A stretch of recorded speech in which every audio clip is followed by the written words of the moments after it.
Salutations, my fellow food lovers. This is Chef Mark here from Johnny's Italian Steakhouse, and I want to tell you about our filet Oscar. This premium filet is topped with Johnny's lump crab cake, grilled asparagus, and our signature béarnaise sauce.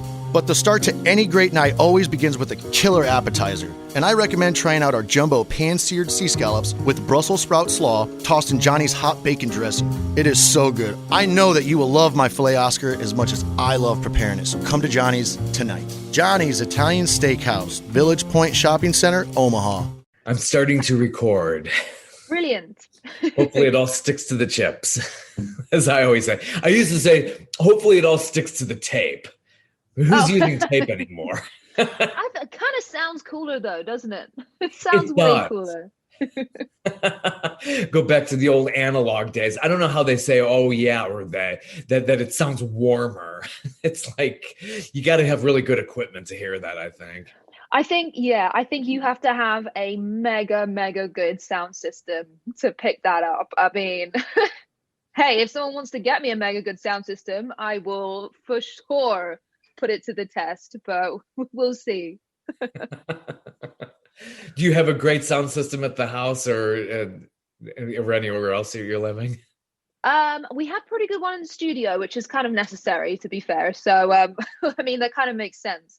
But no, at home, it's okay. It's okay. It's nothing to write home about, even though it's at home. It's nothing to write to your home about. I was covering a Billy Joel concert. I interviewed his lead guitarist, and backstage, his former manager was talking with me. I said, they were talking about re-releasing the Carnegie Hall concert that he did back in 1977, and they were only going to do it on vinyl. And I said to the manager, the former manager, I said, Billy must have this great sound system. And he's like, you'd be surprised. No, not really. No way. I think the thing is if you spend a lot of time listening on really nice speakers at home, in the studio and stuff, sometimes it's nice to just chill out when you get home. And I've got a Sonos system that we just play. I mean, my neighbors would probably say very, very eclectic and sometimes strangely chosen music. But sorry, neighbors. I mean, look. Yeah, the scene in London, and I haven't been there since the mid-90s, it always seemed to be like there's just such a great variety of music that people are really into. So much music. And the music scene is insane. That you could literally listen to a different artist every single day. You could, pre-COVID, you could go to different live every day, different genres, and really just explore, pretty much anything you wanted to do. Hopefully, post-COVID, we'll get back to that. But I mean, for now, at least we have the good old internet. Is it really shut down there right now? We're starting to get really back to normal here. Oh, nice. No, we're still really shut down. I think restaurants and cafes are opening mid-April, but only the outside bits. So everything inside is out. When it comes to live stuff, I've got no idea. We're being kind of held a bit to ransom when it comes to information. I heard a very uplifting rumor that we might have festivals back towards the end of the summer, maybe in autumn or fall. And I don't know. I'm crossing all my fingers and all my toes because I really, really, really want to get back to performing and touring, and it's just such a huge aspect that no musicians have had now for, must be like the anniversary soon. Yeah, we just passed that 1 year mark. And oh God. It seems like 5. I swear. It does. It feels like, if someone said, when was the last time you did a gig? I'd be like, I don't know, 3 years ago, maybe 4. That's what it feels like. Yeah. So starting at the beginning, when you got into this, you were 15 when this was all sparking and you were saying, hey, I could really sing and perform. Well, yeah, I mean, I basically, as you know, and most teenagers, not a great time at school. So I was writing down loads of, what actually ended up being poetry, because I wasn't singing to it, which is effectively lyrics without, and poetry makes it sound very highbrow, but actually it was a pile of rubbish, if I'm honest with you. It was shit. You But got to do that at first. It's like you just got to yeah, get it on paper. I mean, as a writer, exactly. I've done that. Yeah. Exactly. So just an outlet basically. And then I was really fortunate to do some work experience with um these amazing guys, and actually they are my mentors to this day. Poor guys, and they did not know what they were signing up for at this point. I mean, they're probably kicking themselves now, going, God, why did we do that? Anyway, they basically just introduced me to songwriting, and I was kind of always humming and just like, I loved singing, I loved music, and I just never really put two and two together. Not the sharpest tool in the shed, clearly. And I also additionally never thought it could actually be a career. Like, when you're in school and you have like career day, and they're like, oh, okay, so do you want to be like a lawyer or an architect, or how about a scientist? And I was like, oh, music. And they were like, lawyer. And it's just, do you know what I mean? Like, it was never really like a Yeah. viable thing. And also, I would have made the world's worst lawyer. Yeah. Like, I'm a It's very still emotional performance. person.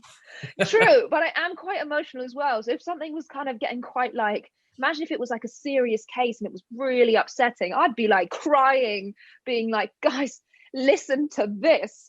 I mean, it could be quite compelling, but possibly not the most professional thing I could have done. Anyway, I'm not a lawyer, and the world breathes a sigh of collective relief. Um, so I basically kind of geared up to do something else. I actually focused really heavily on science, and I basically geared up to follow a science path, which I still love, and I still kind of, as much as I can, keep updated with it, because I do just find it really interesting. But I basically started along that route, and I was commuting from the university back to London to write music with people, then go back and do lectures. Missed a lot of lectures, let's be honest. Did more of the music and then basically became this weird, like, semi. I was so in the middle of everything, and I was so my manager said to me, he was like, look, I think you could really do this, that your music, it's, you love writing, but if you want to do science, completely, look, we'll support you. It will, we'll miss you, and it'll be a shame, but you've got to do what you want to do. But you can't keep splitting yourself. It's not working. You're not giving 100% to either. And I felt that as well. And it was just, he was saying what I already knew. And it was honestly the easiest decision for me. I was like, it's not even a thought. Like, I was like, cool, what? Okay, I know what I want to do. And so I was like, okay, cool. Well, I guess I better call parents and, be like, okay, cool. And there, I don't know, I was all psyched up for this big, like, okay, I actually made little notes. I was like, here are the pros and here are the cons. Like, this is the plan. I made a plan for the year. I was like, cool, I'm ready. So I called them up, and they pick up, and I was like, hey guys, you do the how are you doing? Yeah, all right, how are you doing? So I got to talk to you about something. I am coming home to pursue a career in music. And they were like, yeah, honestly, we don't know why you didn't do this sooner. All right, cool. See you tonight. I was like, what? I was like, but guys, come on, I've like prepared. Please give me some resistance. They were like, no, that's all right. What do you want for dinner? I was like, oh, okay. So, and that was it. It was just like, okay, cool. This is it. And honestly, I've not regretted it. I don't, I would never change it. And actually, to be fair though, I think spending a bit of time, not away from music, but like seeing different people, learning different things, I actually think that worked for me as well. It gave me a lot of lot of different experiences, and I use that in my writing. And I mean, I was always writing for myself at that time anyway, so I don't know. When I was younger, I wanted to release music straight away, but I actually, in hindsight, think it did me a favor. You know, I mean, I've emotionally come a long way from then. And to be honest, I was a wreck, man. Looking back on it, I was a mess. It's like, if someone tried, like, honestly, if someone kind of shoved me into the performance aspect, that then I don't even know what I would have done. I think I think it's come together for me nicely in a very challenging but good challenging way. Not, I think I might lose it. Not like me becoming a lawyer. That would have been an absolute like shit show from start to finish. Oh God. Oh, I'll stick watching the TV shows, and I'll experience it that way. Yeah, I've seen enough of the legal system. I don't know how it is over there, but yeah, oh, what a mess. Oh, yeah. No, But that's not music something I business could is do. tough. Yeah. It's challenging, but for me it's also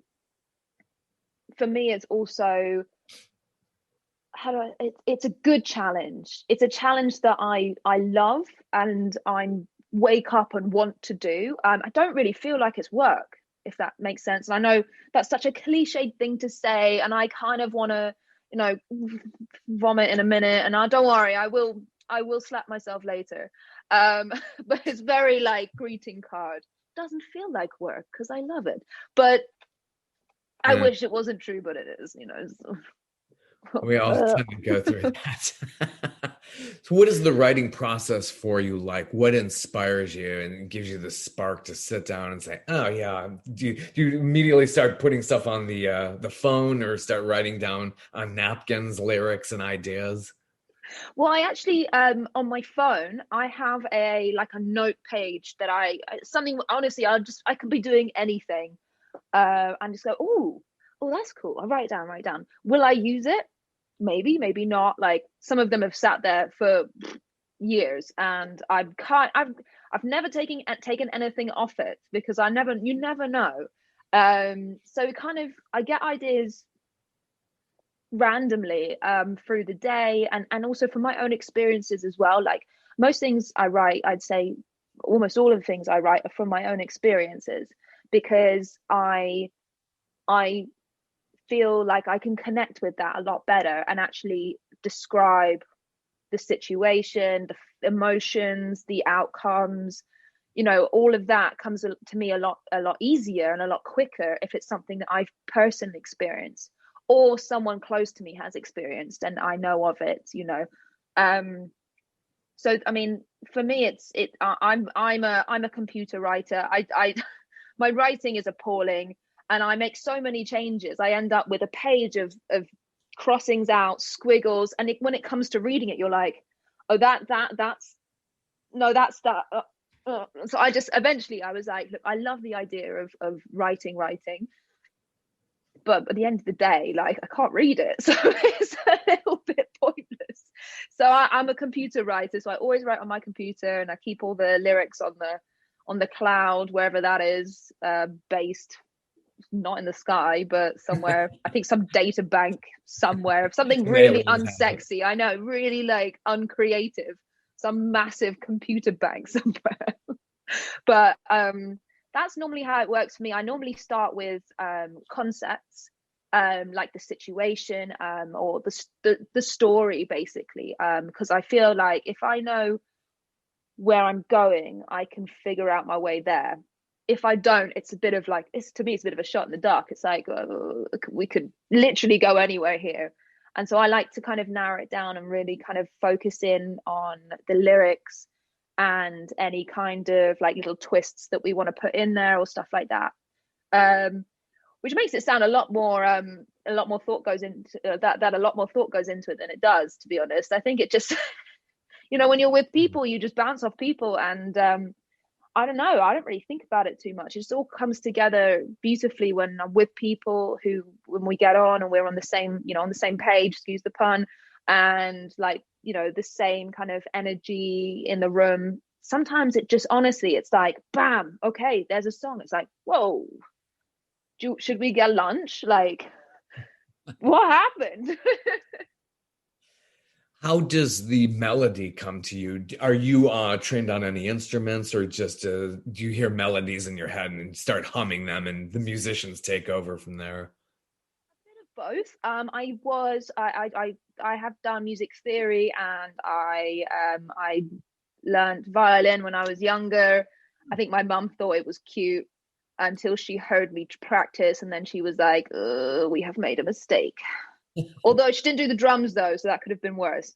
Although she does say that for the first kind of year, it sounded like a cat was slowly trying to kill her vocally. I think she was happier once things progressed slightly. So I have that as a background, but to be honest, I don't really. Obviously, I that kind of helped kind of introduce me to music and train my hearing for it, but I don't really use it very much now. I now just, I'll work with someone will come and play some chords, and we'll, you start humming things. Voice recordings are key because I always forget. You'll go, oh, that was cool. They're like, oh, sing it again. I'm like, no, I can't. So voice recordings all the way. And just kind of, for me, it just builds up, and I'll sing something and someone will add something onto it, and you're like, oh, that's great.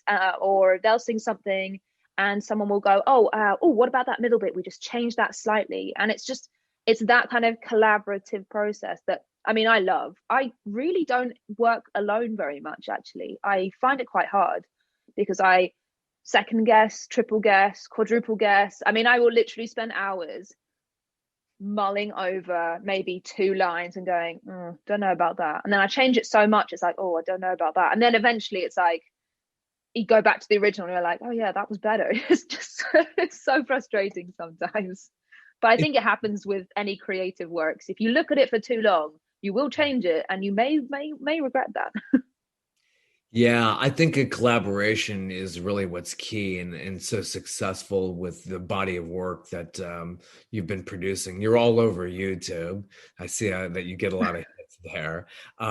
Your latest is it High Season, or do you have another single beyond that one now? No, that's the latest one, and I have another single coming out hopefully quite soon. So fingers crossed. Fingers crossed. Yeah. Yeah. High Season is been described as your very personal tune. How personal is that to you? How did that come about? It's pretty personal, in that for me it means one thing, but I think maybe for the people who I wrote it with, and people listening, it probably means something completely different. They also, the interesting thing is that the co-writers, who are amazing, by the way, they may have had a whole different story in their head, but it just so happened to align with what everyone else in the room was also thinking. So for me, it's, I've always been very open about kind of mental health, my own adventures, and continued roller coaster, I would say, that it is. And for me, it's there's kind of this quite elusive feeling of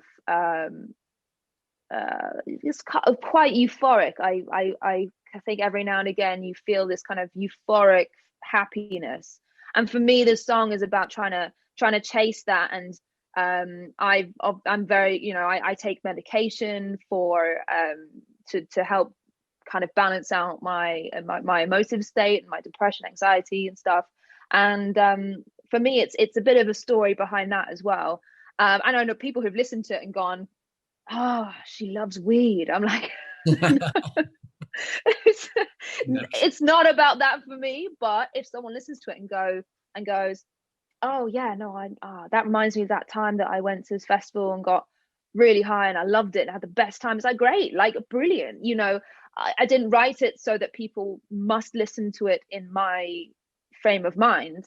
What I love about music in general is that I can write this thing and I think this when I'm writing it or listening to a song, and you listen to it and you think something completely different that I would never have guessed and never have thought of.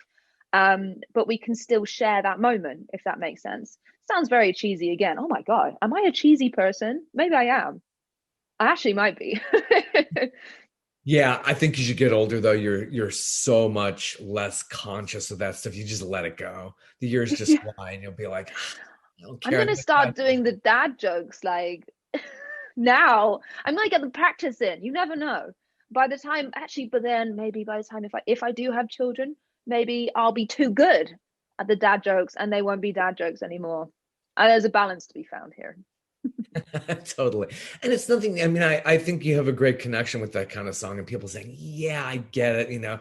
I have that anxiety. I'm doing medication. I'm doing therapy. And even big rock stars. I mean, Bruce Springsteen came out in his 2016 autobiography about how he's been dealing with it. You think, wow, the boss, I mean, gosh, he goes from these very highs on stage, but once he's off the stage, crash.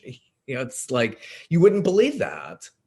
It's crazy, and actually, but I think it's amazing that people are becoming so open about it, because I mean, one of the problems is the kind of the stigma, the guilt, the shame, the kind of feeling that something's wrong with you, or blah blah blah. But actually, when you're heroes and musical idols and celebrities and even even your mate like Bob around the corner comes out and goes, oh man, I've been having a really shit time actually. I'm seeing a therapist and it's really helping. You kind of go, oh Bob, mate, I thought you're always super happy. I thought you had it together. And it's just like, it's great because everyone presents this outward facade, and sometimes it's not a facade. Sometimes you are just feeling really great, but you often feel like if someone says to you, oh, how are you feeling, your automatic response goes, yeah, great, thanks, how are you. You don't really go, oh well, I'm okay, I've been having some strange kind of ups and downs recently, but you don't really feel like you should say that, perhaps, depending on who you're talking to, obviously. So I think when people come out and actually share their story, it really makes people go, oh, I'm not messed up. This is a thing. Great. Okay, so he's seeing a therapist. Maybe I should see a therapist. And I think that conversation just needs to keep happening. And I think, yeah, I mean, look, lockdown and stuff has been tough for people who suffer and people who don't suffer as well. Actually, they've found themselves in quite similar situations mentally and gone, wow, this sucks. And I think continuing that conversation is really important, especially now when people are perhaps feeling even worse or experiencing this for the first time. Like, it's tough. And I mean, yeah, thanks lockdown, it's really helpful. It's been brilliant. With performing though, and I'm sure you're willing, speaking of quarantining and everything like that, so I'm sure you're wanting to get back to that. What was that like when you first started out performing? And did you start out in the London clubs and then took off from there? Yeah, so I started off in Need extra money for college? ISL Education Lending Scholarship Program provides $1,000 for college expenses. Registration is easy and no essays required. Visit www.iowastudentloan.org/register to learn more. The scholarship is open to Iowa residents who are in high school and college students, as well as parents of those students. Register by November 30th for your chance at one of the 45 awards at www.iowastudentloan.org/register. Order your holiday meal packs today at Hy-Vee and leave the cooking to us. Order traditional meals, small crowd meals, or a la carte meals. You can even customize your holiday meal by choosing from a variety of meats, sides, pies, and more. There's something for everyone with the Hy-Vee holiday meal packs. Order in-store or online at hi-v.com. Happy holidays from Hy-Vee. London. I remember the first proper gig I did.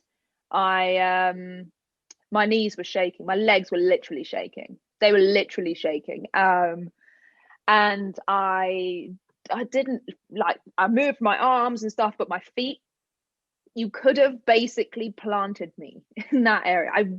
My legs just refused to move. I was like, come on, let's come on, and they were like, no, we're scared.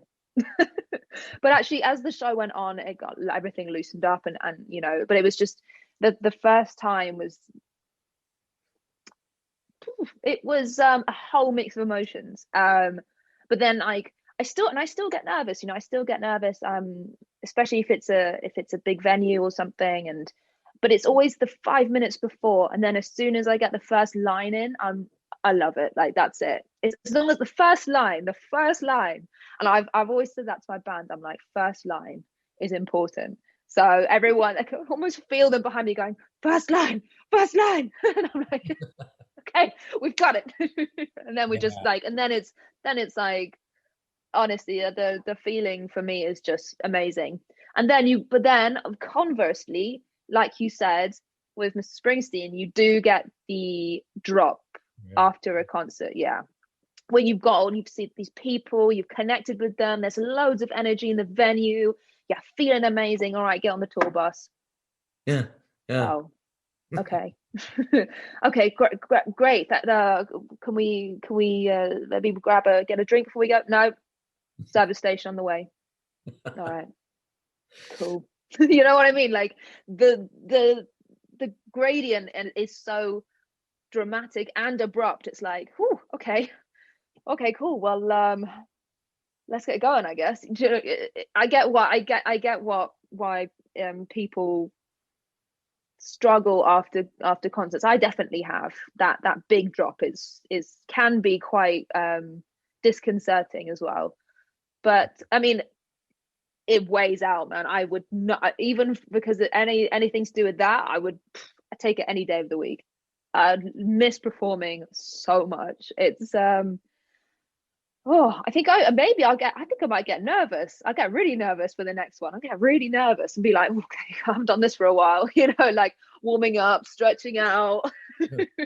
Is that like a pre-stage ritual? Everybody has that. Is there something you go through? I normally I try and temper my excitement a little bit, because I get really excited, but then I also get very nervous. Quite nervous. So I try and temper that a bit. I vocal warm-ups. I did one gig without, and my voice broke, so never do that again. You live and learn, don't you? And then just to be honest, I tend to just run through the first song in my head, and just, like I said, it's that first line, and I just, as long as I get that first line and I'm happy, I'm like, great, here we go. No, it's literally like, cast off, let's get this ship sailing. That's I don't really have, I mean, I know people who have very specific rituals. I actually am quite I can get sucked into these things very easily, so, and then end up becoming a little bit obsessive over it. So I tend to try and not go too far in terms of ritual, because I'll get a bit I can get a bit obsessed over it, and if it doesn't go right, the ritual, it will throw me off for whatever task I'm doing. So I try to keep it quite loose. So if you have, as far as your touring goes, where have you been? Have you been strictly throughout the UK, Europe, and beyond? Well, UK and Europe, I think, have been, they've been the main places. I mean, I have aspirations and dreams to go everywhere, basically. I'd love to go to the US, which I just, I think that would be, you've got some great venues, and like, and the great thing about the US is that you are one big nation. Huge. Is it a nation? I'd say it's a country. Yeah. It's a country. Yeah, cool.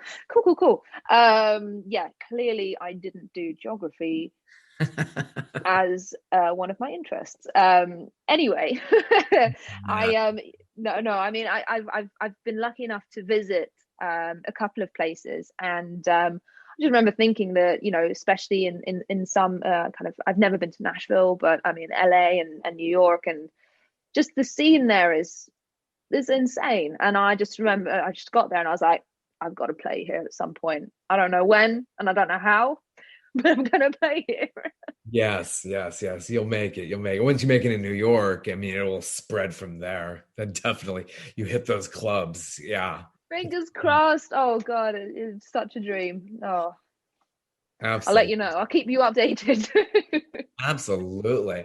So the type of venues you've played in, is it huge dance clubs, auditoriums, Bit of open up both, to be arenas? honest. Like, literally, bit of everything. Some larger venues, some much smaller venues, some clubs. You know, just honestly, a bit. Some festivals, some outdoor festival things. I mean, honestly, yeah, name it, I'll play it. I'm not. I'm not picky. Especially after this, when someone said, right, we've got a stage in a car park, I'm like, yes.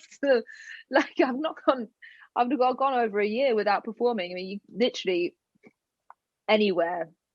I will perform anywhere at this point. So through the pandemic, what have you been doing? Have you been doing like live stuff on YouTube, Facebook Live, those kind of like mini concerts by yourself? I've done a couple. I've done a few and a few kind of collaborative ones as well. What I have been doing a lot of though is writing. I've been doing a lot of Zoom sessions, which I've now gotten quite used to. When I first started, I was not a fan, honestly. But then when they first started, we were also told that the pandemic at that point, it wasn't a pandemic, it was the virus was only going to last maybe like 2-3 weeks, and I was like, okay, cool, I'll just take 2-3 weeks off and focus on my live stuff. Ironic, isn't it? And you know, get all the admin boring metadata and everything, all of that sorted for two weeks, and when everything's back to normal, I'll just carry on. Of course, that was pretty naive to have thought that, and in hindsight, a little bit stupid. So here we are, and I've been doing loads of Zoom sessions. You learn to love them. But actually, one good thing though that has happened through the pandemic is because Zoom has become the primary kind of session location, as it were, you can actually work with anyone from anywhere. So I've been like lucky enough to be working with people from the US, from India, Australia, you name it. Like, you could work with anyone, and because it's become such like the norm now, you get to work with such amazing talent from anywhere, instead of just being restricted to who's around you, who can visit you, who's visiting your country at the time. It's endless, it's limitless. So I think that's been a really amazing silver lining, actually. And hopefully that continues. Actually, that's one thing that I hope continues, because I don't know when travel is going to become a normal thing again. And don't get me wrong, I would totally, like, if someone said, would you rather have a Zoom session or a face-to-face, I go face-to-face every single time. But it's a decent second best ish. Yeah. It's good. All these tools have been, I think somebody, a performer on your level, though, it's a good tool. It's getting your name out there. YouTube's definitely working that way in your advantage too. So the technology is great, but yeah, it's like, but there's nothing like that. Yeah, it's definitely not a replacement. I agree. Especially collaborating. Do you trade files and then they mix it somewhere? Is that a whole Yes. other... Yeah. I mean, there's a lot of voice note sharing. You basically, what I normally do is we have Zoom up, and we also have a WhatsApp group together. And you kind of go, oh, okay, I'm just going to put myself on mute. I've had an idea, and you send it to them via a voice note. And otherwise, because I mean, whilst there's not really a discernible lag while you're talking, if someone's playing music and you're trying to sing to it to illustrate an idea, it's all over the shop. So there's a couple of really good audio sharing things as well online. Audio movers, you basically add it as a plugin to your DAW, and it streams to the people with the link almost instantly. Actually, there's really little lag, or little to no delay. So things like that have been really useful. But I mean, like we said, there's no replacement for being in a studio, really. So You have some really talented people you've worked with too. Some of them work with huge names. That just it's an impressive resume. What's it I like? mean, there's some crazy talent out there, honestly. Yeah, they've done just remarkable work. And then, when you see that, I'm sure you're blown away when you get the final mix. It's like, wow, they've auto-tuned, they've done all this layering Oh, yeah, it's magic. crazy. It's magic. No, it is. And you kind of, you have all these like ideas and hopes, and you kind of have it in your head what you hope this song will sound like. And then you get it back and you're like, wow, oh my God. I'm in awe of people. When it comes back, I'm like, oh, what have you done in the best way? How is this possible? I tend to try and like be as involved in the process as possible, because I I really like to kind of, I don't like to kind of let the song go and then kind of not come back to it until the very end, because I do have like an idea normally of what I want it to kind of sound like or become. But it's amazing when you're working with let's say some amazing guys and girls, and they go, oh, Go Ford for your next truck or SUV and find an easier way to buy with Woodhouse Ford today, and experience the convenience of buying with Woodhouse Ford. Lease a 2023 Ford Escape Active for $397 per month for 48 months and 7,500 miles per year. First payment and $299 doc fee due at signing. Security deposit waived. Tax, title, license extra with approved credit. Expires 12/04/2023.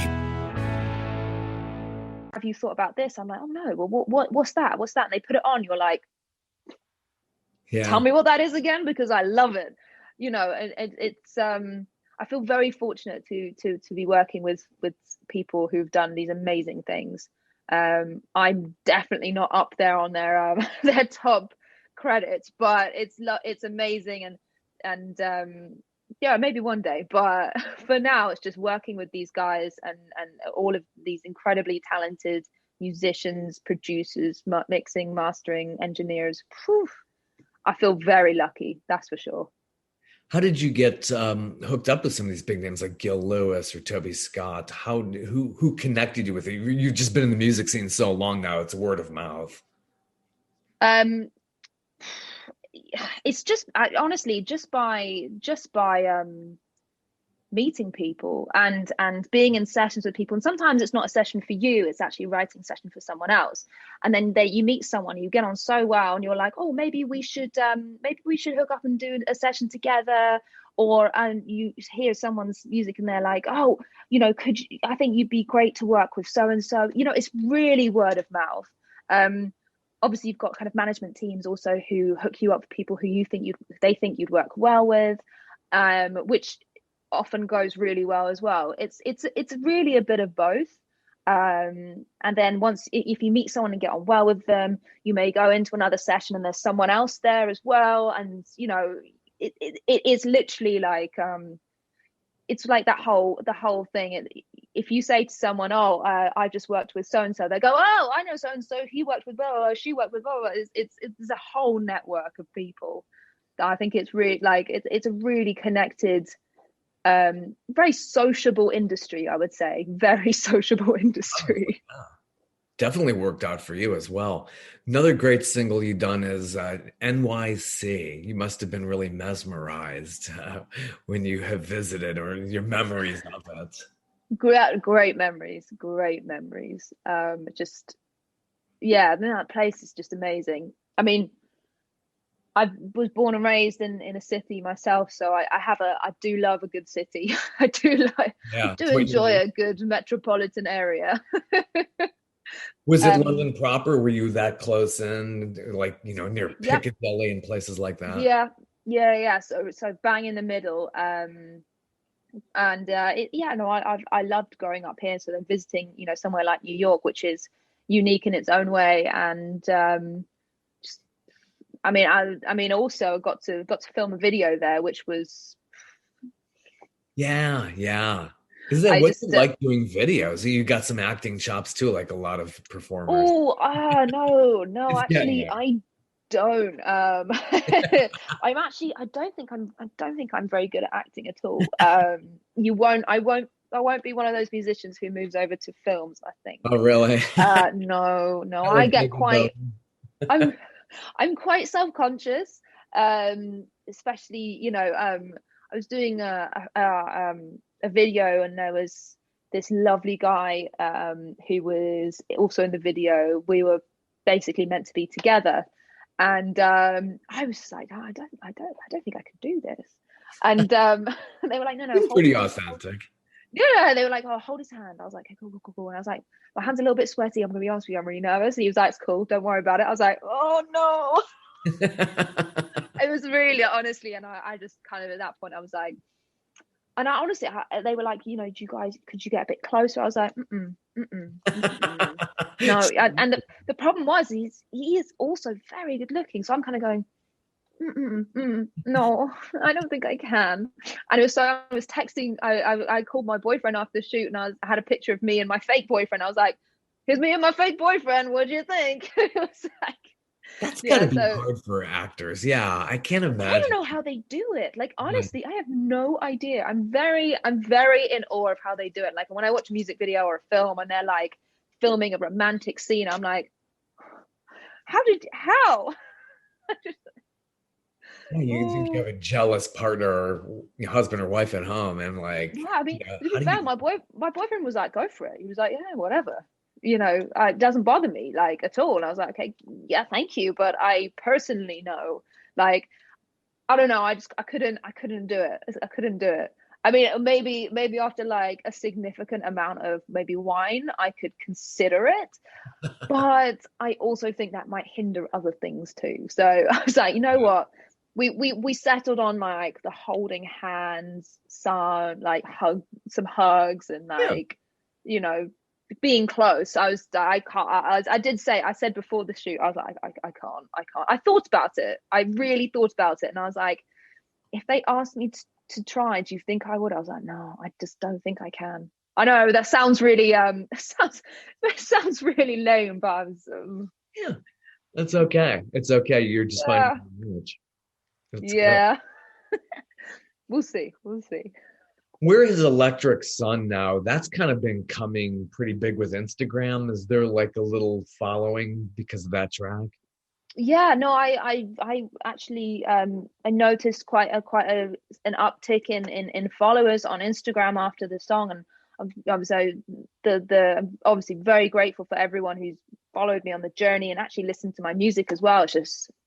It, it's so weird to think about it, because I know myself, and I know that I'm a little bit strange, yeah, and I in my mind lead a very regular life, and the fact that people spend their time supporting me and like being interested in my music and streaming it it's amazing to think. For me, it's so humbling. And if you okay, I don't normally look at the stats, to be honest. I Yeah. don't look at it too much, because either I get obsessed over it, or it makes me feel, I don't know. Sometimes I think, I do compare myself to other people sometimes, which isn't a healthy habit. So I try really hard not to do that. And I'm just very grateful for I mean, I think my mom might be my biggest fan. She definitely streams a lot. But she kind of has to as well. So Yeah. her hands are a little bit tied. I don't even know if she likes it. No, I'm joking. I'm Sometimes I think joking. that with family members too. It's stuff that I put out there or I do. It's like, do you really like this stuff? I don't know. Yeah, I know. But hey, it's a stream. So One stream. Yeah, people who like an artist who gets obsessed with numbers. Sir Elton John comes to mind, who you covered one of his songs. Yes, I did. That's a beautiful version. I heard that, and you're hitting these notes. It's just very smooth, silky. I'm wondering, has he or anybody in his camp heard your version? I don't think so. No, I don't think so. No, I love the song, and I love the feeling of the lyrics as well. it just so happens that actually I ended up putting it out on the same day as the rocket launch of the SpaceX rocket launch. It was really like, it didn't actually, I didn't think of it to I didn't plan it like that. But then as I was about to upload it, it came up on one of the little news flash being like Falcon. And I was like, oh, well, this is great. This just so happens to be today. But I just, no, I loved the lyrics, and I wanted to do a bit of a twist on it, and I basically ended up I ended up with this version, which I personally I worked with someone on it, and they did the production and the music, extra kind of musical orchestral details too, and I was so happy with it. I was so happy. I'm actually planning to do another couple of covers as well. So with the same person, because I mean, he's incredible. So yeah, we'll see. It's a great take on it. It's Rocket Man, for those who might not know. That's oh right, yeah, of course. I love that we're talking like. I'm just such a huge Sir Elton fan. I saw him like 4 or 5 times. It's just amazing. Plus, here in Atlanta, he had, I don't know if he still has it, but he had a place here because he based himself here in the southeast of the U.S. when he would go on. Right. Amazing. So David Furnish had a place here, and I saw him. He put on a private concert. I went to one of his private concerts. He put on amazing. No, that's so cool. What an experience.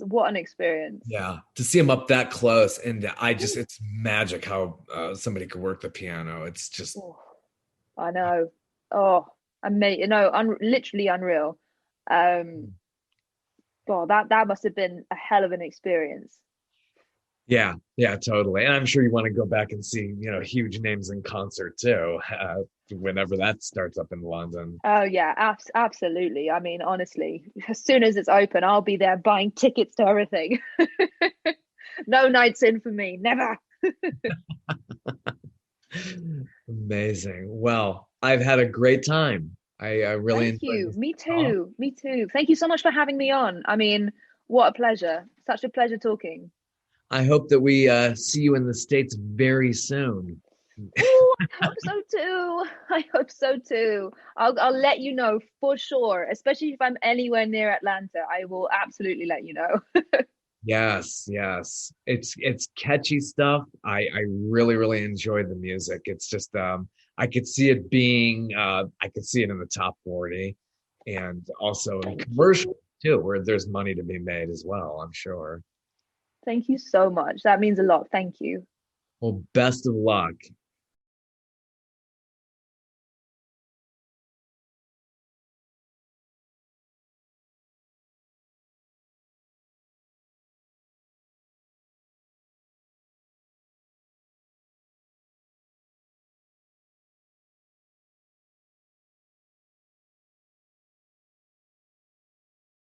At Grainger, we're for the ones who specialize in saving the day and for the ones who've mastered the art of keeping business moving.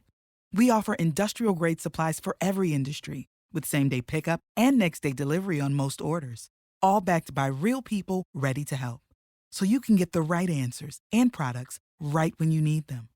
Call, click Grainger.com, or just stop by. Grainger, for the ones who get it done.